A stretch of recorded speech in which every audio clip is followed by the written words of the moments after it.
అందరికీ నమస్కారం. నేను వల్లిని.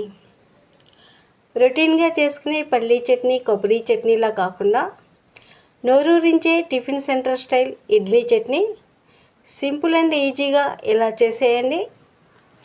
రోజు తినే ఇడ్లీల కంటే ఈ చట్నీ కాంబినేషన్లో మరో 2 ఇడ్లీలు ఎక్కువే తినేస్తారు.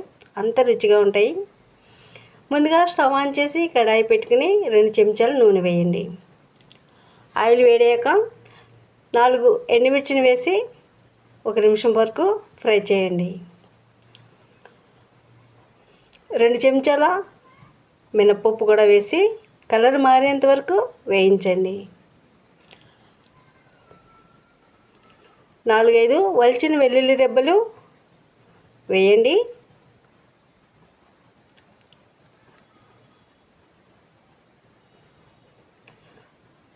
దోరగా పోపుని వేయించండి.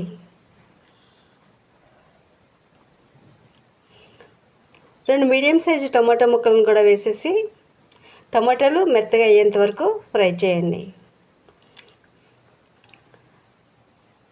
పల్లీలు, కొబ్బరి, పుట్నాల పప్పు లేకుండానే చాలా సింపుల్గా ఈ చట్నీ చాలా టేస్టీగా తయారు చేసుకోవచ్చు.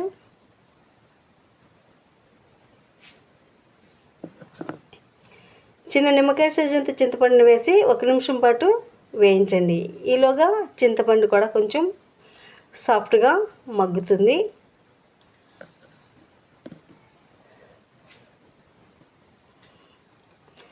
రుచికి సరిపడా ఉప్పు కూడా వేసుకుని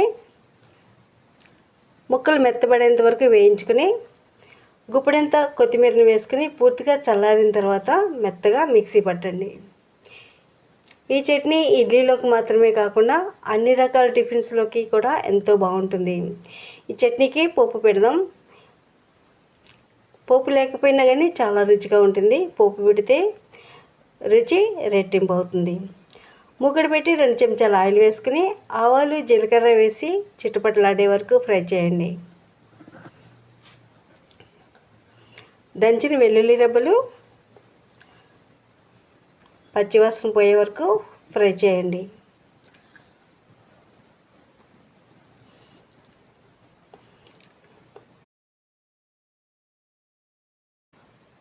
కొద్దిగా కరివేపాకును కూడా వేసుకుని కరివేపాకు కూడా చిటపటలాడే వరకు ఫ్రై చేయండి. పోపు వేగిన తర్వాత ఈ పోపుని పచ్చడిలోకి వేసేయండి.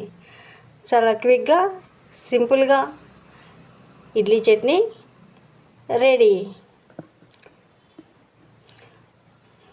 ఓసారి మీరు ట్రై చేయండి. ఎలా వచ్చిందో కామెంట్ చేయండి. వీడియో నచ్చితే లైక్ చేయండి, షేర్ చేయండి. కొత్తగా నా ఛానల్ చూసేవారు ఉద్దరాజు ఫుడ్స్ ఛానల్ని సబ్స్క్రైబ్ చేయండి. మరిన్ని లేటెస్ట్ వీడియోల కొరకు బెల్ ఐకాన్ని క్లిక్ చేయండి.